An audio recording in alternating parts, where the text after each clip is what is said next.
Doctors దినోత్సవ వేడుకలు కర్నూలులో ఘనంగా నిర్వహించారు. నగరంలోని భాష్యం పాఠశాలలో విద్యార్థులను ప్రోత్సహించే విధంగా కర్నూలుకు చెందిన ప్రముఖ వైద్యులు శంకర్ శర్మను పిలిపించి సన్మానించారు. విద్యార్థులు భవిష్యత్తులో ఉన్నత లక్ష్యాలను ఏర్పాటు చేసుకోవాలని డాక్టర్స్ డేను నిర్వహిస్తున్నట్లు భాష్యం పాఠశాల ప్రిన్సిపాల్ తెలిపారు. డాక్టర్స్ డే విశిష్టతను, బీసీ రాయ్ గొప్పతనాన్ని కూడా విద్యార్థులకు డాక్టర్ శంకర్ శర్మ వివరించారు. విద్యార్థులు భవిష్యత్తులో అన్ని రంగాల్లో రాణించాలని కోరారు.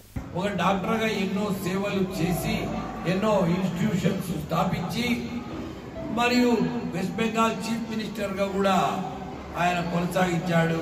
అప్పుడు కూడా పేషెంట్లను చూడడం ఆయన మానుకోలేదు. చాలా మంది డాక్టర్లు వాళ్ళకి రిటైర్మెంట్ ప్రకటించడం అంటే నిజంగా వాళ్ళు చాలా డిప్రెషన్ గురవుతారు.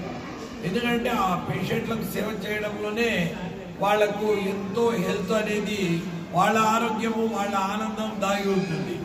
ఒక ప్రాణాన్ని కాపాడినప్పుడు వాళ్ళల్లో ఉండే ఆ సంతోషం అనేది ఎన్ని వేల కోట్లు ఇచ్చినా అది కరెక్ట్, అది దాన్ని అంచనా వేయలేరు.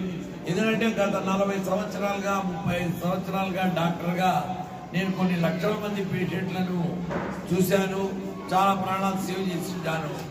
నేను అబ్జర్వ్ చేసిందంటే, నేను మీట్ అయ్యే వాళ్ళు ఎవరంటే ఈ దేశ భావి భారత పౌరులు, ఇక్కడ ఉండే ఈ చిన్న పిల్లలు, వీళ్ళలో డాక్టర్స్ కావచ్చు, ఇంజనీర్స్ కావచ్చు, పైలట్స్ కావచ్చు, లాయర్స్ కావచ్చు, సోషల్ రిఫార్మర్స్ అవ్వచ్చు, రాజకీయ నాయకులు కూడా కావచ్చు.